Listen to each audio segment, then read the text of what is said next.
Hello everyone, it's Kyo here from the Splatoon team FT Win. And today I want to talk about team building and why disbanding isn't that much of a bad thing.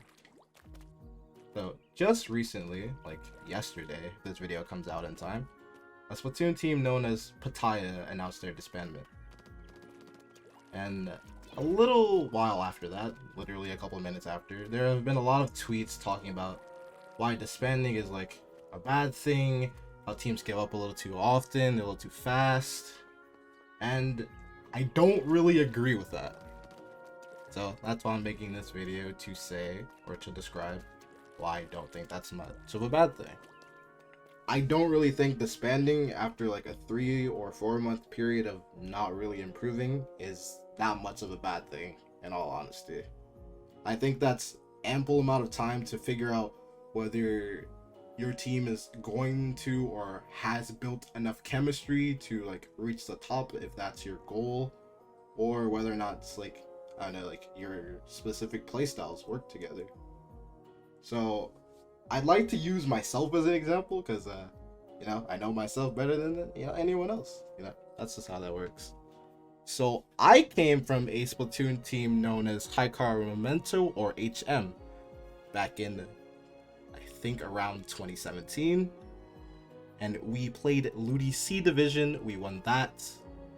Then we got promoted to Ludi A Division, and when we played in Ludi A Division finals, I was subbed out during the grand final sets, and I didn't really like that very much, and I thought that, hey, I could do better.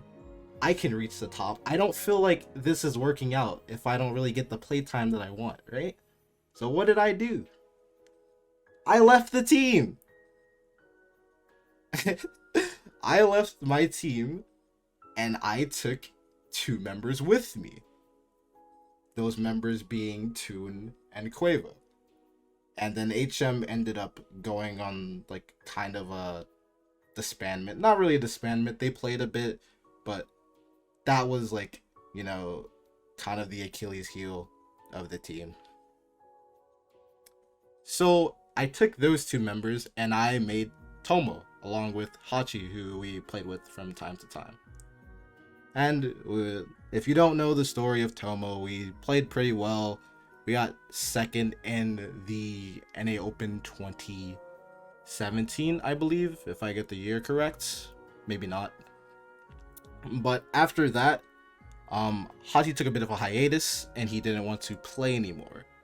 So then I took Toon, and Shaq offered to make a team with me and Bursty, and he was like, who do you want as our 4th member? And I was like, I'll take Toon. That guy's correct. So then we left and we made FT Win. So bottom line, or point being, you can see how over this course of, and this wasn't an immediate thing. This wasn't like, this was like a 3 to 4 month span. Like, Tomo was around for like 2 years or a year and a half. It was around for a while, point being. And then me and Toon left, and we joined FT Win. Toon doesn't really play anymore, but that's how we ended up here. So what I'm trying to get across is, it's not necessarily a bad thing to like leave your current team if you're having problems, or if like you feel like you can reach a better place. Because just because you're not teammates or your former team disbanded doesn't mean like those relations have to break or anything. Like, it's not that much of a bad thing. If your goal is to reach the top and to become the best team, in my opinion, I think that's perfectly fine to like sort of team hop or disband and remake to become better, because it's what worked out for me. So after giving that bit of backstory about like how FT Win came to be and like my situation with disbanding teams and like remaking, I want to talk a bit about team making, or team roles, I guess you could say. I don't really like using that word, but why does this team work and why don't some other teams work? So FT1 was obviously like our whole propaganda thing when Shaq was making the team was NA super team. He was spamming it on Twitter all the time before the ink storm, like, super team, I'm making a super team. And yes, that was true, but it wasn't like, oh, we're gonna get 4 players that everyone sees as gods and it's gonna work, because that's not how team building should work. We have 4 players that play to their specific roles and their skill sets that all combine to make that like perfect cohesion of a team, right?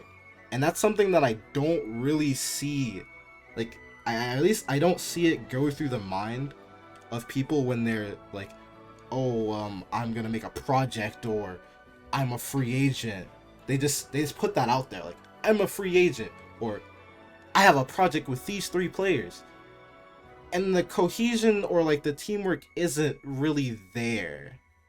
So again, we saw our Pattaya just disbanded, right? Sad news for everyone involved. You know, you hate to see a team with a lot of potential like disband, right? But when you think about it,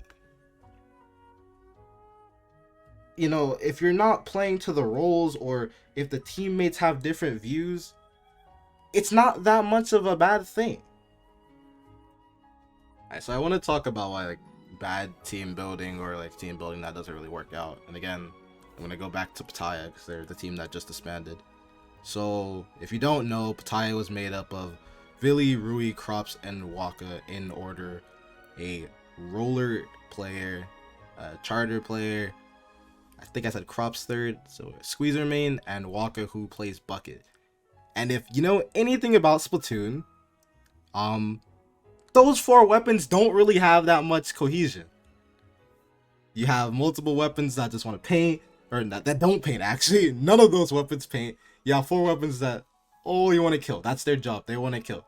All of those 4 weapons want to be the star player. And that doesn't really work in a team environment. So then they had to try to make sacrifices for each other. Vili, the roller player, started to play NZAP. Rui kept playing Charger. Crops started to play CDS and Splash to fill because Squeezer isn't really that good at painting. And Waka continued to play Bucket. Now, still in this case, in my personal opinion, that comp still isn't really that good. And their playstyles, or as the coach, I saw their playstyles not really changing. Like, Vili plays NZAP, but he would still sit around and wait like a roller from time to time. Crops was playing Splash and CDS, but he would be taking like far off engagements as if he was still playing Squeezer, something that those weapons don't really succeed at doing. Rui is playing Charter, but he's not. There's no way for him to get set up with weapons that aren't playing setup, because his teammates aren't playing that way, and Waka playing the QR bucket style with 3 slower teammates doesn't really work, because he just ends up in 1v4s and dying quite often as he pushes too far ahead. So you can see how, even though that team did pretty well, fairly well off of individual skill alone, I would say. It's not like they didn't have any synergy at all, but it didn't, obviously, you can see they really work out. Even though they did pretty well, you could see where like the disconnect is and how that didn't really work out. And in my opinion, I think disbanding in that case is fine. Like, if your styles aren't really working and you need to like find other players to like match that sort of style, I think that's perfectly okay. After talking about like the negative or the team building that doesn't work, I like to talk about team building that does work. I'll give a little bit of backstory before that. Ice, the charter player for Starburst, previously was on FT1. However, after like a few bad performances, or like, and there was like we had discourse within the team of our styles not really working, Because, you know, FT1 is the non-charter team. Ice being the charter player, you could see where that divide becomes. Ice left the team, and after a bit, maybe around a year or so, he would play in different pickups and such. And eventually he formed Starburst, consisting of himself, Brand, Jared, and Ant. And this team, which is known as being the second best team NA, behind only FTUN, they play a more defensive and like pick oriented style, which is perfect for Ice, which didn't really work out with us. So he built his own team around maybe like slower gameplay, getting picks, focusing on map control rather than let's fight the entire time. So Starburst has their own ideas, their own like comp idea, their own identity, which is something that is, I think, is what more people should look for when they're trying to build their teams. And I don't think that's what's being looked for. They're just, let's find 3 players and make a project because we should make a team. There's no like thought process going into, we need roles, we should see who's good at doing this, who's good at doing that. Not everyone is going to be a star player. You have to find an idea that works for you and that works for your team. So in conclusion, what was this whole video about? Like I was saying, disbanding isn't a bad thing. It worked out for FT1, worked out for Starburst. Pataya disbands, there's a lot of negativity surrounding it on Twitter immediately after the disbandment. I don't see why. Only good things will probably come from it. So that's pretty much all I want to give in this video. Is disbanding isn't that bad. Focus on team building properly. Don't just get players and throw them together. Figure out an idea, figure out your play style beforehand, and then, you know, test it out. If it doesn't work out, it's not the end of the world if your team disbands. That's really all I have to say. But thanks for watching. If you want more content like this, head over to KYOchat DXD on Twitch and Twitter, where you can see more of my competitive gameplay and antics. But that's it. Thanks for watching the video. I appreciate it. Leave a like, drop subscription if you want more content. Peace.